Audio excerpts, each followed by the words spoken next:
Muy bien, hoy es domingo 15 de octubre del 2023. Estaremos cubriendo, si Dios lo permite, el capítulo 4 del segundo libro de Samuel y he titulado este sermón, El fin no justifica los medios. El fin no justifica los medios. Acompáñenme en su Biblia para leer los 12 versículos que comprenden este capítulo. Dice así: Luego que oyó el hijo de Saúl que Abner había muerto en Hebrón, las manos se le debilitaron y fue atemorizado todo Israel. Y el hijo de Saúl tenía 2 hombres, capitanes de bandas de merodeadores. El nombre de uno era Baana y el del otro Recab, hijos de Rimón Beerotita, de los hijos de Benjamín, porque Beerot era también contado con Benjamín, pues los beerotitas habían huido de Gitaim y moran allí como forasteros hasta hoy. Y Jonatán, hijo de Saúl, tenía un hijo lisiado de los pies. Tenía 5 años de edad cuando llegó de Jezreel la noticia de la muerte de Saúl y de Jonatán, y su nodriza le tomó y huyó. Y mientras iba huyendo apresuradamente, se le cayó el niño y quedó cojo. Su nombre era Mefiboset. Los hijos pues de Rimón Beerotita, Recab y Baana, fueron y entraron en el mayor calor del día en casa de Isboset, el cual estaba durmiendo la siesta en su cámara. Y he aquí la portera de la casa había estado limpiando trigo, pero se durmió, y fue así como Recab y Baana y su hermano se introdujeron en la casa. Cuando entraron en la casa, Isboset dormía sobre su lecho en su cámara y lo hirieron y lo mataron. Y le cortaron la cabeza, y habiéndola tomado, caminaron toda la noche por el camino de Arabá. Y trajeron la cabeza de Isboset a David en Hebrón, y dijeron al rey: He aquí la cabeza de Isboset, hijo de Saúl, tu enemigo, que procuraba matarte, y Jehová ha vengado hoy a mi señor el rey de Saúl y de su linaje.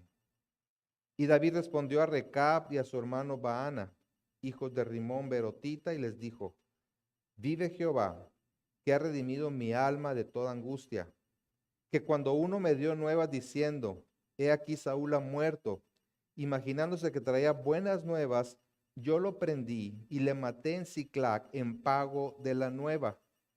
¿Cuánto más a los malos hombres que mataron a un hombre justo en su casa y sobre su cama? Ahora pues, ¿no he de demandar yo su sangre de vuestras manos y quitaros de la tierra? Entonces David ordenó a sus servidores y ellos los mataron y les cortaron las manos y los pies y los colgaron sobre el estanque de Hebrón. Luego tomaron la cabeza de Isboset y la enterraron en el sepulcro de Abner en Hebrón.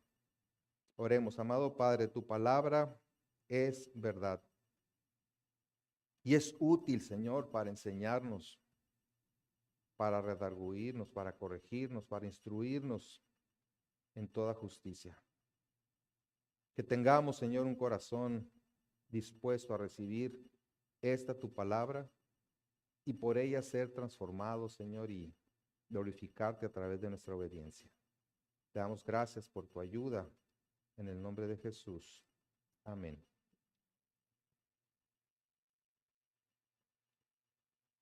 El primer versículo del capítulo 3 de aquí mismo de este libro presenta una síntesis de lo que estaba sucediendo en este período en la historia de Israel.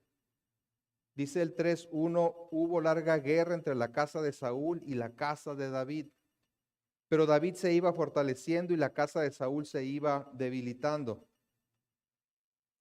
En primer lugar, vimos a Abner, el general del ejército de Isboset, y en realidad el hombre poderoso de su reino, dándole la espalda a Isboset y pactando con David para entregarle el reino del resto de Israel. Recuerden que David solamente reinaba en este momento sobre Judá, sobre la tribu de Judá. Todas las demás tribus, todos los demás territorios estaban en este momento bajo el reinado de Isboset, quien fue puesto por Abner, el hombre fuerte en ese tiempo.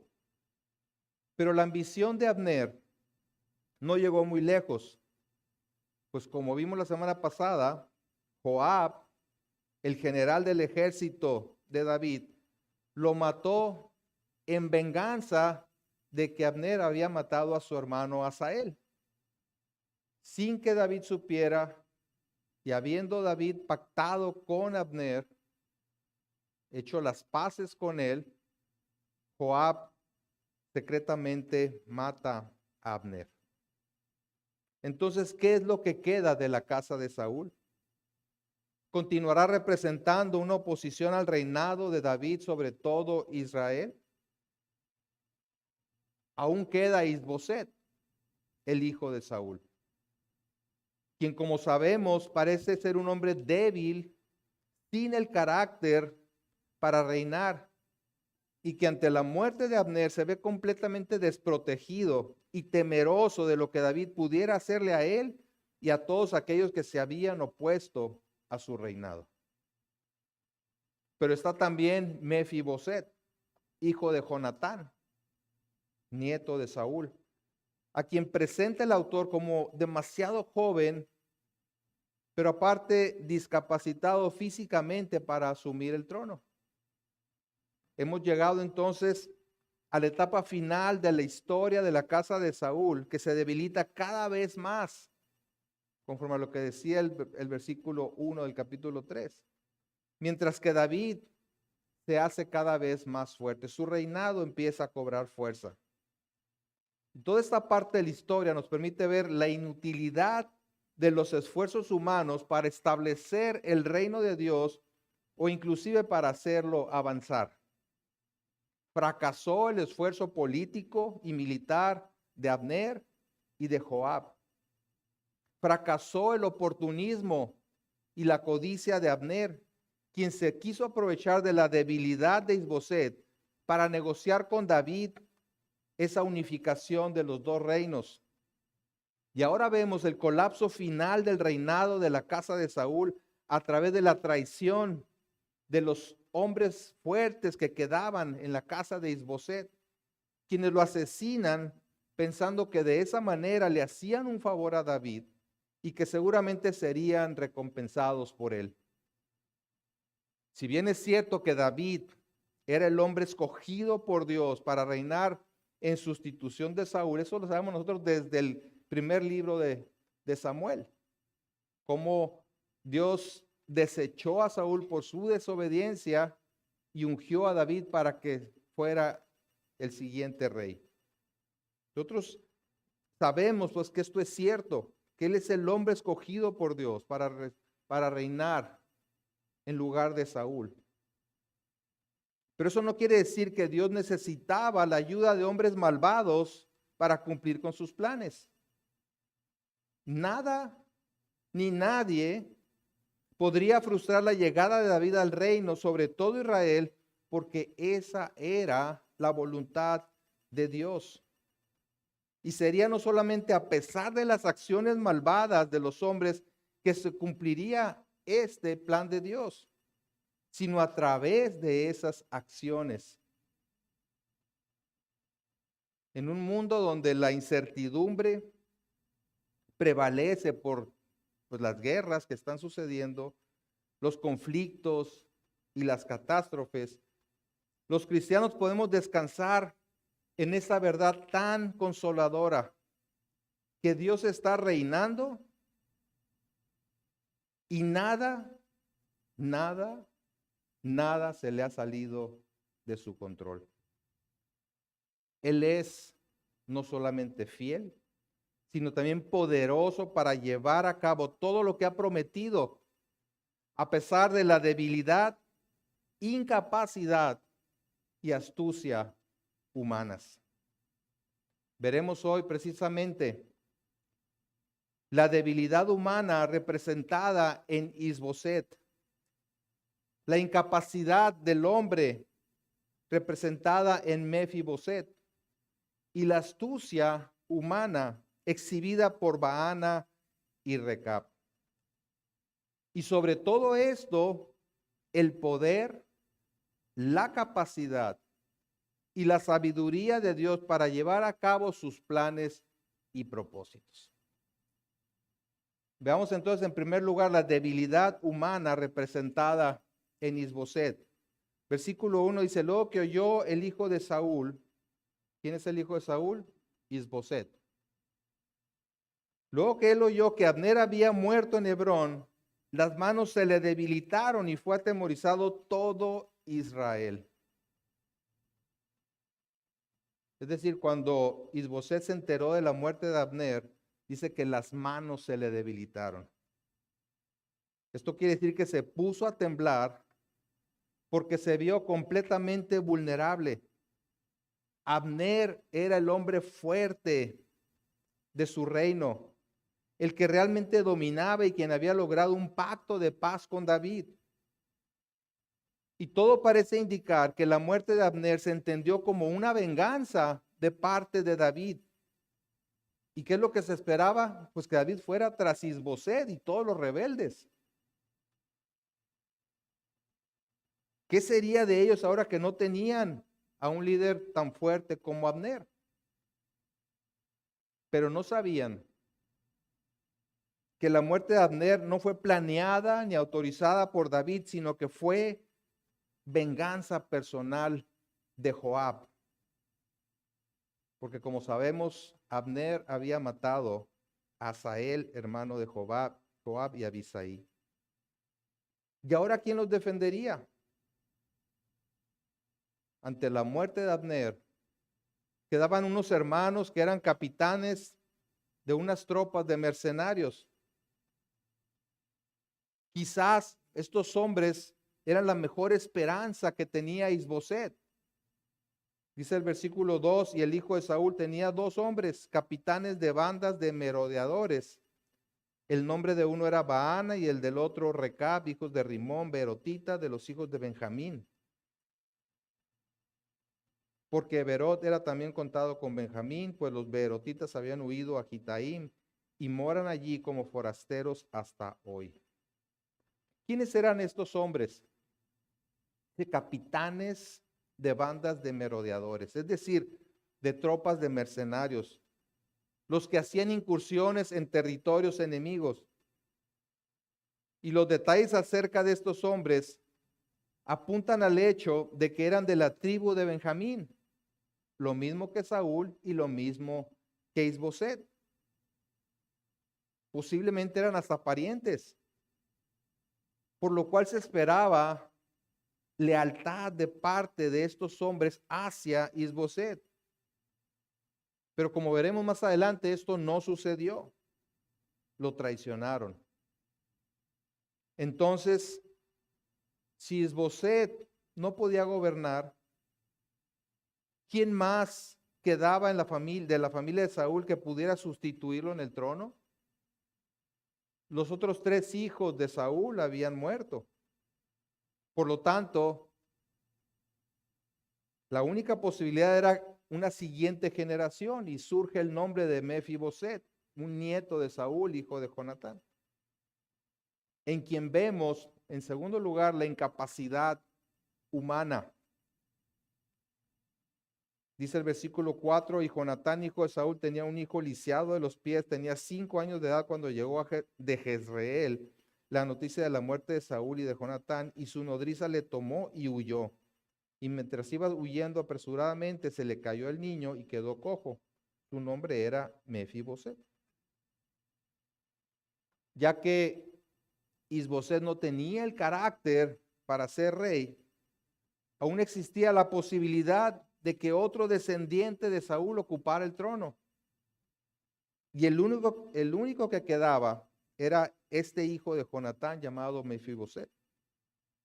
Sin embargo, lo primero que se dice de él es que estaba lisiado de los pies y además era muy jovencito. Tenía 5 años cuando murieron Saúl y Jonatán. Así que andaría alrededor de los 12 años en el tiempo presente. Definitivamente por su condición física y su edad, estaba incapacitado para reinar. Esa era la situación desesperada de Israel. Y en lugar de obtener el apoyo de los capitanes de Isboset, estos vieron la oportunidad para sacar provecho de la situación, planeando el asesinato de Isboset y de esa manera demostrarle a David que estaban de su lado. Así que con el pretexto de obtener un poco de trigo, estos hombres entraron al interior de la casa de Isboset y encontrándolo dormido, lo apuñalearon de muerte. Vemos en tercer lugar la astucia humana representada por estos dos hombres. Versículo 5 dice, los hijos pues de Rimón, Beerotita, Recab y Baana fueron y entraron en el mayor calor del día en casa de Isboset, el cual estaba durmiendo la siesta en su cámara. Y he aquí la portera de la casa había estado limpiando trigo, pero se durmió. Y fue así como Recab y Baana, su hermano, se introdujeron en la casa. Y cuando entraron en la casa, Isboset dormía sobre su lecho en su cámara. Y lo hirieron y lo mataron y le cortaron la cabeza. Y habiéndola tomado, caminaron toda la noche por el camino del Arabá. Nuevamente entendamos la situación. Abner había muerto. Y lo más probable es que todos pensaban que David lo había mandado matar, traicionando el pacto realizado y mandado una señal de lo que le sucedería a todo aquel que se opusiera a su reinado. De manera que estos hermanos, a los que podemos llamar los Rimones, porque eran hijos de Rimón, planearon traicionar a Isboset y pasarse del lado de David. Eran unos oportunistas, como Abner también había sido un oportunista.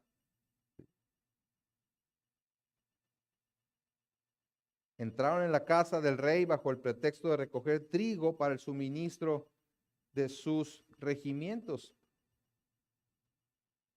Y la traducción Reina Valera menciona a una portera que se durmió. Y eso es lo que los hermanos aprovecharon para entrar en las cámaras del rey. Sin embargo, otros manuscritos no mencionan a la portera, sino solo el hecho de que Isboset estaba durmiendo y ellos entraron con el pretexto de abastecerse de trigo, lo cual era completamente normal. Como sea que haya sido, los propios hombres de Isboset, que deberían haber protegido su vida, lo traicionaron, matándolo de manera cruel. Ahora sí que con alevosía y ventaja. No en una batalla como murieron Saúl y sus demás hijos, sino dormido en su cama, plenamente confiado en las personas que tenían acceso a él. Los que debían protegerlo, lo traicionaron y lo mataron. Pero ¿qué es lo que estos hombres pretendían con la muerte de Isboset? La respuesta la tenemos en el siguiente versículo y no es difícil imaginarse, ¿verdad? ¿Qué es lo que pretendían? Versículo 8 dice, y trajeron la cabeza de Isboset a David en Hebrón y le dijeron al rey, he aquí la cabeza de Isboset, hijo de Saúl, tu enemigo, que procuraba matarte. Y Jehová ha vengado hoy a mi señor el rey de Saúl y de su linaje. Aquí sale, ¿verdad?, a relucir la motivación de estos hombres para asesinar a Isboset. Querían congraciarse con David, quitando del camino a Isboset, quitando toda amenaza relacionada con Saúl y tener libre el camino o dejarle libre el camino a David para el reinado completo. De manera que una vez que asesinaron a Isboset, ahí van con su cabeza como trofeo, como una ofrenda para David. Y en un tono triunfal le dicen, en primer lugar, he aquí tu enemigo. Este es el que procuraba matarte. Lo presentan, ¿verdad? Isboset como el hijo de su enemigo, siendo que Saúl era enemigo de David solo desde la perspectiva de Saúl y no de David, quien nunca trató a Saúl ni a sus hijos como sus enemigos.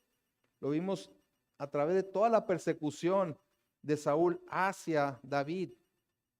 Saúl ensañado con David por quitarlo del camino, pero David no tenía el mismo sentimiento hacia Saúl.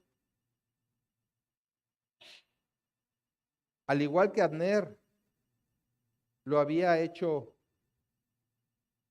estos hombres se dirigen a David como mi señor el rey. Desde ahí se ven sus intenciones, ¿verdad? Queda bien. Lisonjeros.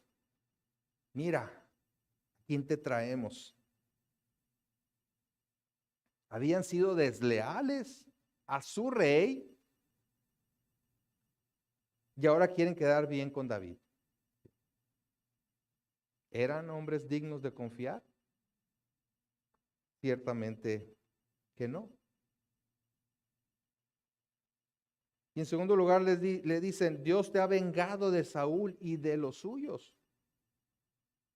Lo que estos hombres hicieron lo justificaron como una venganza de parte de Dios hacia Saúl y su descendencia. Se adjudicaron la tarea de ejecutores, eran los vengadores divinos, presentándolo como un regalo de parte de Dios para David. No era lo que ellos hicieron, sino ellos eran instrumentos, así se presentaron como instrumentos de Dios para llevarle esa recompensa a David.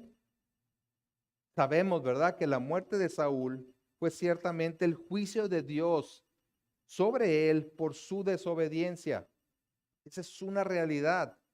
Sin embargo, es una distorsión considerarla como un regalo para David, quien no vería la muerte de este hijo de Saúl en esos términos.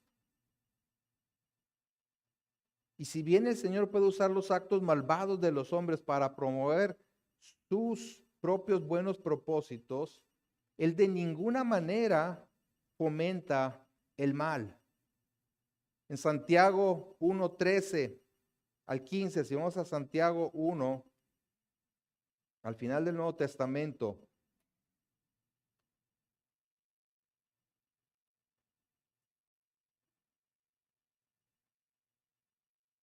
capítulo 1, versículos 13 al 15, dice claramente,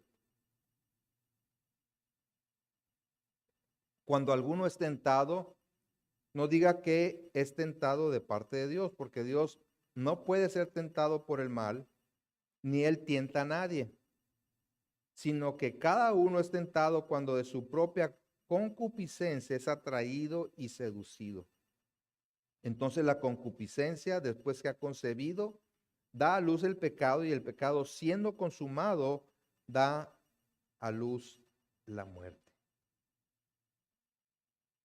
Es el colmo de la perversión de estos hombres, tratar de atribuirle a Dios la tarea de asesinar a Isboset. Pero al igual que en el pasado, cuando fue incitado a matar a su perseguidor Saúl, David no cae en la seducción de los hijos de Rimón. ¿Sí? En 2 ocasiones David tuvo la oportunidad de matar a Saúl y no lo hizo. No lo hizo por temor de Dios. No lo hizo porque él sabía que debía esperar el tiempo de Dios para convertirse en rey. Así que de nuevo vemos un error de cálculo en esta acción de los hombres. Al igual que la malecita, aquel que pensó que la muerte de Saúl sería una buena noticia para David, esos hombres llegaron con la cabeza de Isboset presumiendo su logro, pero se equivocaron. Se equivocaron porque David, insisto, nunca deseó la muerte de Saúl o de sus hijos. De manera que David lo recompensó de manera muy diferente a lo que ellos esperaban. Podríamos decir que le salió el tiro por la culata. Vean el versículo 9. Y David respondió a Recab y a su hermano Baana, hijos de Rimón, Berotita, y les dijo, vive Jehová, que ha redimido mi alma de toda angustia. Que cuando uno me dio nuevas diciendo, he aquí, Saúl ha muerto, imaginándose que traía buenas nuevas, yo lo prendí y le maté en Siclac en pago de la nueva. ¿Cuánto más a los malos hombres que mataron a un hombre justo en su casa y sobre su cama? Ahora pues, ¿no he de demandar yo su sangre de vuestras manos y quitaros de la tierra? Imagínense cómo se quedaron estos hombres ante la respuesta de David. No fue lo que ellos esperaban. Iban triunfalistas, ¿verdad? Decir, mira, rey, aquí estamos de tu lado. Eliminamos al único enemigo que tenías del otro lado. Pero en tres afirmaciones devastadoras, cualquier esperanza que tuvieran de una bienvenida de parte de David fue aplastada. En primer lugar, David afirma que ha sido Jehová quien lo ha rescatado de toda adversidad. Dice, vive Jehová que ha redimido mi alma de toda angustia. El teólogo Matthew Henry dice, Dios lo había rescatado de toda angustia hasta ahora. Lo había ayudado a superar muchas dificultades y superar muchos peligros. Y por tanto confiaría en él para coronar y completar su propia obra. David no tomó venganza de sus adversarios. ¿Y por qué no lo hizo? Porque había aprendido a confiar en el Señor. Había aprendido a esperar en Él, quien le daría el reino a su tiempo y a su manera. Pero cómo nos cuesta trabajo a nosotros esperar el tiempo de Dios, ¿verdad? Queremos que las cosas sucedan ya y como nosotros queremos que sucedan. Pero David dice, vive Jehová que ha redimido mi alma de toda angustia. Él es el que me ha librado desde los osos y los leones y los lobos y los gigantes, ¿verdad? Los Goliats y Saúl y de todos me ha librado, de los amalecitas. ¿Cómo no voy a confiar en Él, de que me librará también de esta situación? De Isboset, de cualquiera que quiera enfrentar a Dios y no a mí. David no tomó venganza de sus adversarios porque su confianza estaba en el Señor, porque había aprendido a esperar en Él. En segundo lugar, les hace ver que el último que se jactó de algo similar le fue muy mal. Haciendo un poco de memoria, cuando Saúl fue herido en esa última batalla, una amalecita se aprovechó de la situación y va con David, le dice, yo le ayudé a Saúl a morir porque estaba herido y él me dijo, pues toma mi espada y mátame, ¿no? Y él se jactó de que le había ayudado a Saúl a morir. ¿Y qué hizo David? Pues le dio cuello a este amalecita, ¿no? Diciendo, o sea, te atreviste tú, aunque posiblemente no era cierto, pero él lo estaba confesando, te atreviste a quitarle la vida al ungido de Dios. Eso merece la pena capital. Por eso dice en el versículo 10 que cuando uno me dio nuevas diciendo, he aquí Saúl ha muerto, imaginándose que traía buenas nuevas, yo lo prendí y le maté en Siclac en pago de la nueva. Y los hijos de Rimón se habían puesto en el mismo lugar que este joven amalecita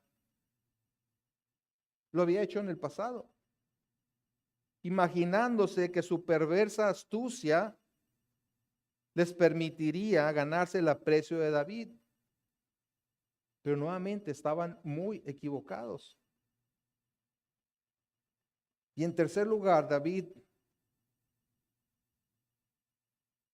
afirma que el asesinato de Isboset no tenía justificación alguna. Versículo 11 dice, ¿cuánto más a los malos hombres que mataron a un hombre justo en su casa y sobre su cama? O sea, si aquel hombre que llegó con esas noticias lo tuve que mandar matar, pues cuánto más ustedes merecen la muerte. Ahora, en el sentido estricto, Isboset no era tan justo, ¿verdad? Aquí lo llama un hombre justo. Pues se había presentado o prestado más bien a las maquinaciones de Abner para posicionarse como rey de las demás tribus de Israel, revelándose así a la voluntad de Dios. Sin embargo, es considerado por David como un hombre justo porque en este contexto era inocente de cualquier ofensa que pudiera justificar su muerte de esa manera. O sea, simplemente estos hombres, Ricab y Baana, no tenían derecho a asesinarlo. No estaban en una guerra, no fue en una guerra que murió Isboset. Plácidamente descansando a la hora de la siesta, ¿verdad? En su aposento. Moraleja, no duerma siesta.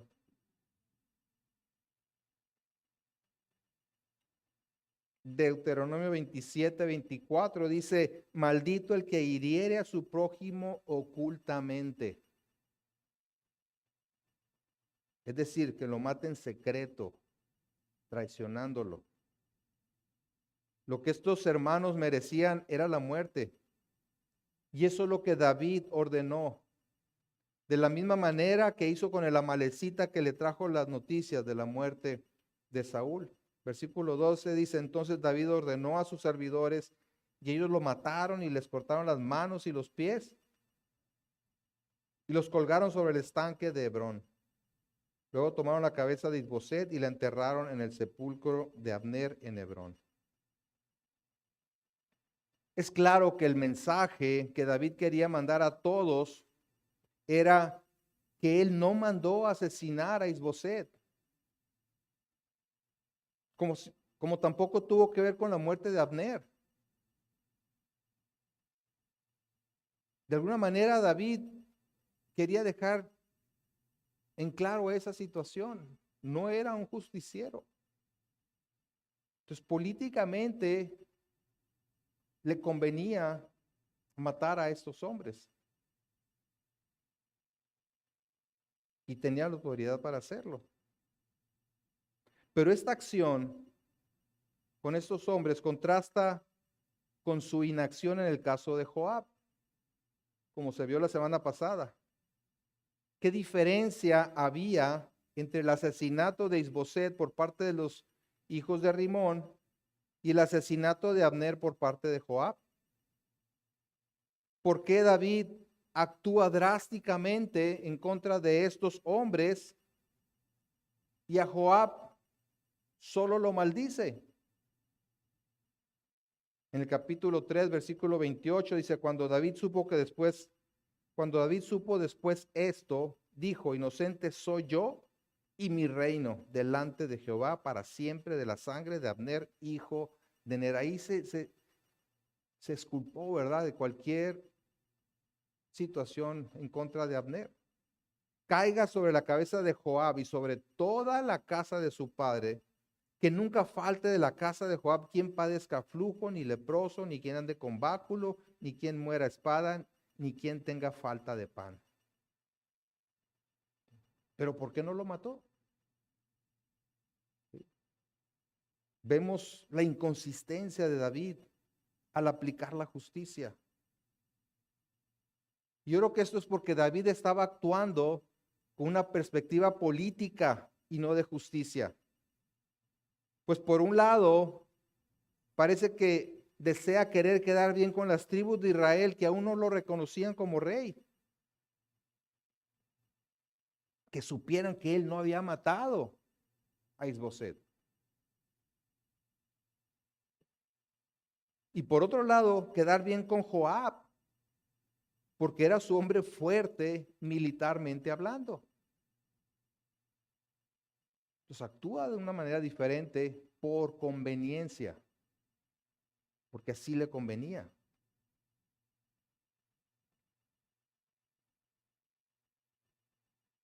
Y esta actitud de David no es muy diferente a la actitud convenenciera que muchas veces adoptamos, queriendo quedar bien con los demás para ganarnos su aprecio o para obtener algún beneficio.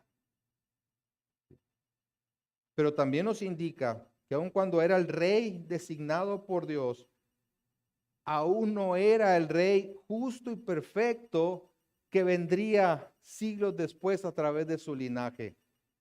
Jesucristo, el único y verdadero rey. Vemos en estos hechos que los hijos de Rimón habían tratado de precipitar el reinado de David mediante su ganancia personal. Pero como dije, le salió el tiro por la culata. Y aun cuando los planes de estos hombres fracasaron en sus intenciones, sirvieron para los propósitos de Dios de dejar libre el camino a David para asumir el reinado de todo Israel. Ya no había quien se lo opusiera. Isboset había muerto y el único otro descendiente de Saúl, Mefiboset, no estaba en condiciones para reinar. Como dice un comentarista, el reino estaba, como siempre había estado, en las manos de Dios para dárselo a quien él había designado y en su propio tiempo.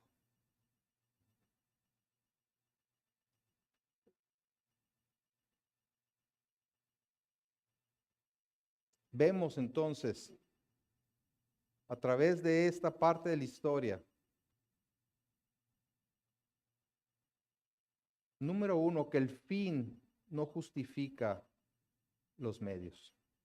Estos hombres pensaron que eliminando a Isboset ayudarían a David a convertirse en el rey de todo Israel y que entonces él estaría complacido con ellos y tal vez hasta les daría un lugar en la corte. Para ellos su causa justificaba sus acciones, pero Dios condena toda maldad. Y creo que es bueno que te preguntes, ¿qué es lo que más te interesa? ¿Lograr tus deseos o hacer la voluntad de Dios? ¿Que se cumplan tus planes, tus deseos o hacer la voluntad de Dios? Asegúrate de desear obedecer a Dios antes de lograr lo que quieres y nunca comprometer la justicia aun cuando la causa sea o parezca buena. A veces los cristianos tratan de hacer avanzar, entre comillas, digo avanzar, el reino de Dios por medios cuestionables o aún en abierta rebelión en contra de su voluntad. Un típico ejemplo de eso es cuando uno que profesa ser cristiano se involucra sentimentalmente con otra persona para ganarla para Cristo, entre comillas. Se engaña a sí misma pensando que Dios aprueba el matrimonio en yugo desigual con tal de que la otra persona conozca a Cristo. No podemos justificar la causa por medio de nuestra desobediencia a su palabra.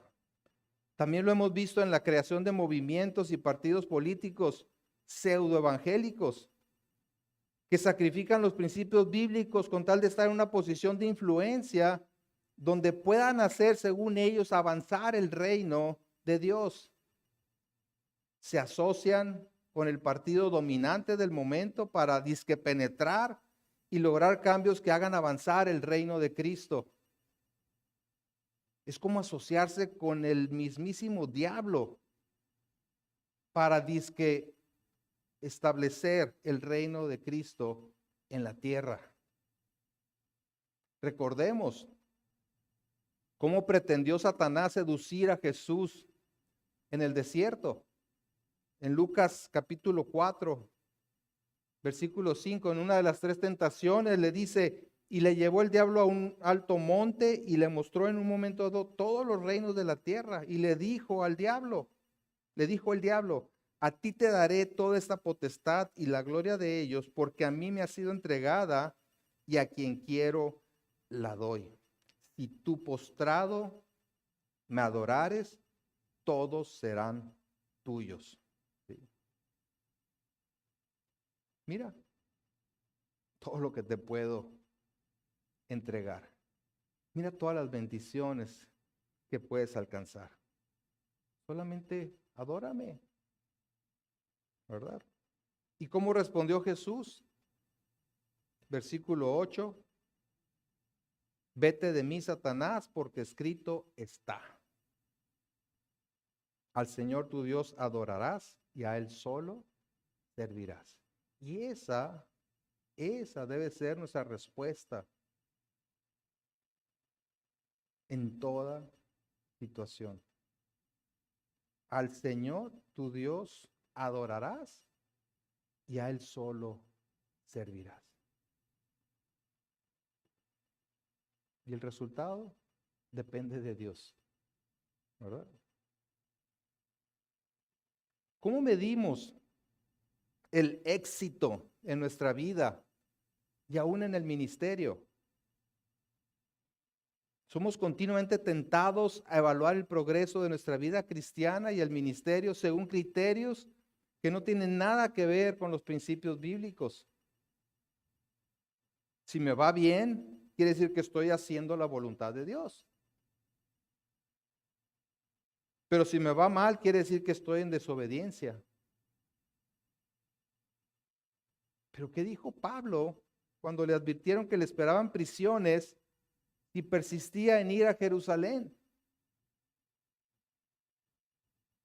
En Hechos 20:24 dice, pero de ninguna cosa hago caso ni estimo preciosa mi vida para mí mismo, con tal que acabe mi carrera con gozo y el ministerio que recibí del Señor Jesús para dar testimonio del evangelio de la gracia de Dios. Pablo, no vayas. Te esperan prisiones. Y Pablo dice, lo que yo tengo que hacer es obedecer al Señor. Si me esperan prisiones, gloria a Dios. Si no me esperan prisiones, un hotel de 5 estrellas, gloria a Dios, ¿verdad? De ninguna cosa hago caso. No estimo preciosa mi vida para mí mismo. ¿Sí? Es una declaración contundente que deberíamos tomar cada uno de nosotros. ¿Qué estimo más? ¿Mis deseos? ¿Mis anhelos? ¿Mis planes? ¿O la voluntad de Dios? ¿Sí? ¿A quién adoro más? ¿A mí mismo? ¿O adoro al Señor y me dispongo para servirle a Él? El fin nunca justifica los medios y por lo tanto el éxito no puede ser medido por los logros personales, por los logros ministeriales, sino por nuestra fidelidad a Dios. Nada justifica nuestra desobediencia a Dios. Pero en segundo lugar, nada ni nadie puede frustrar el avance del reino de Dios. Nada ni nadie puede frustrar el avance del reino de Dios. En su infinita sabiduría y poder, Dios usa incluso las malas acciones para avanzar en sus propósitos. Lo hemos visto en estos 2 hombres, ¿sí? A pesar de sus acciones, de su traición, Dios en su soberanía cumplía sus planes y propósitos de llevar a David a ser rey sobre todo Israel. La casa de Saúl venía menos, mientras que el reino de David crecía, porque Dios así lo tenía establecido. El reino de Dios no se consigue por medio de estrategias humanas. Es sobrenatural y ha quedado demostrado que cualquier intento humano por establecerlo o hacerlo avanzar es infructuoso. Es el evangelio el poder de Dios para salvación. No son nuestras astucias, nuestras acciones. Ningún intento humano por colocar a David como rey había funcionado, ni la solución política militar intentada por Abner y Joab, ni las estrategias políticas codiciosas de Abner y del propio David, ni los métodos criminales de los hijos de Rimón. Sin embargo, todos estos actos fueron parte de lo que Dios permitió para cumplir con sus planes. Tengamos en cuenta que aún la mayor injusticia cometida en la historia, la crucifixión del único y completamente justo, cumplía el plan de Dios de salvación de todos aquellos que creyeran en él. En Marcos 8:31 el Señor dijo y comenzó a enseñarles que le era necesario al Hijo del Hombre padecer mucho y ser desechado por los ancianos, por los principales sacerdotes y por los escribas, y ser muerto y resucitar después de 3 días. Le era necesario padecer. Vayan a Juan 18, versículo 36, por favor.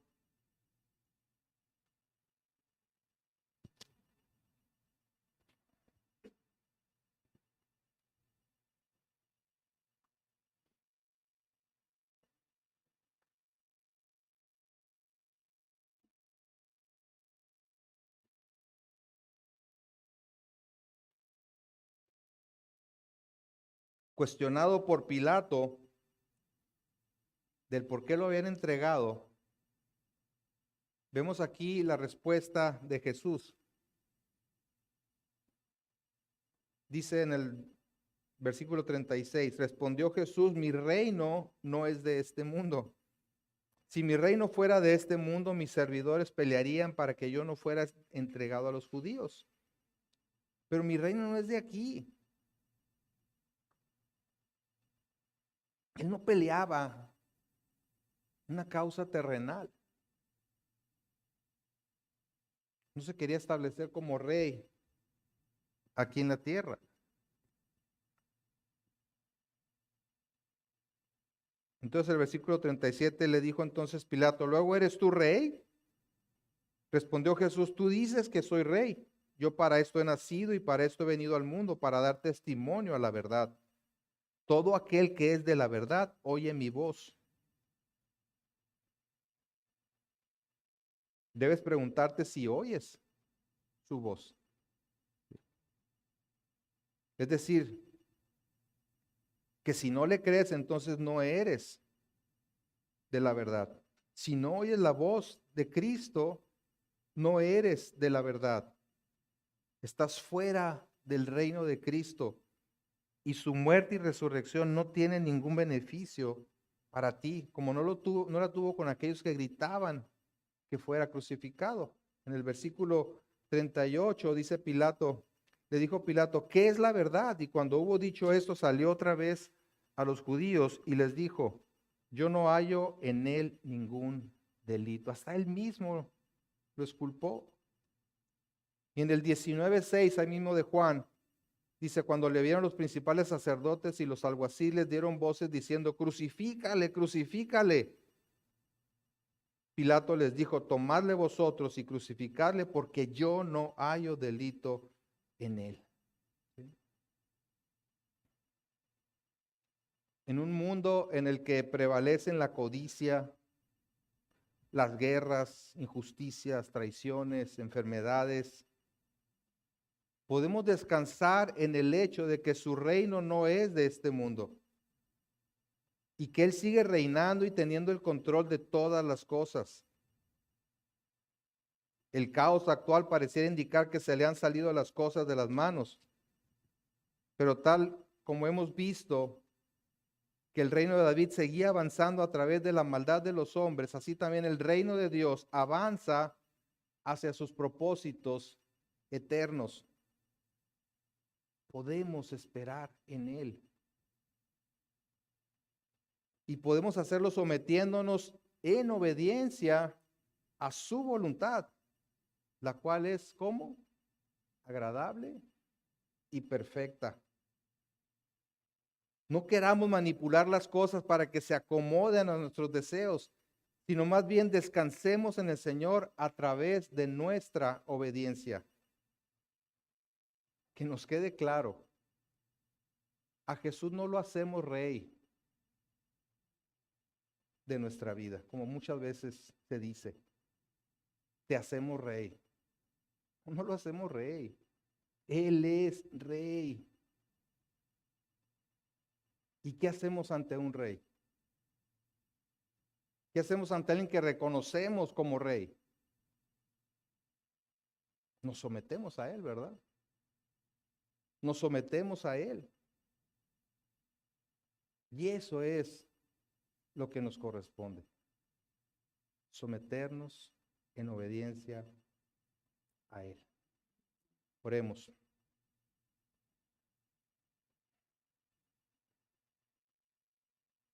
Bendito Padre, reconocemos que tú eres quien gobierna el reino de los hombres y que a quien tú quieres se lo das. Que tu reino trasciende este mundo, ya que tu reino es eterno, que haces tu voluntad y no hay quien detenga tu mano. Perdónanos por cada ocasión en la que no hemos confiado en ti y que en nuestra soberbia hemos intentado acomodar tu reino a nosotros y no nosotros a tu reino. Y ayúdanos a descansar en ti, sometiéndonos en obediencia a tu perfecta y sabia voluntad. Gracias por Jesucristo, por medio de quien tú has establecido tu reino en nuestra vida y en quien estamos seguros y confiados. Que nuestro objetivo sea vivir a la luz de esa vocación, de ese llamado que tú nos has dado. Predicando el evangelio precioso de la gracia en Jesucristo, el único mensaje que proporciona verdadera libertad y que proporciona el consuelo necesario.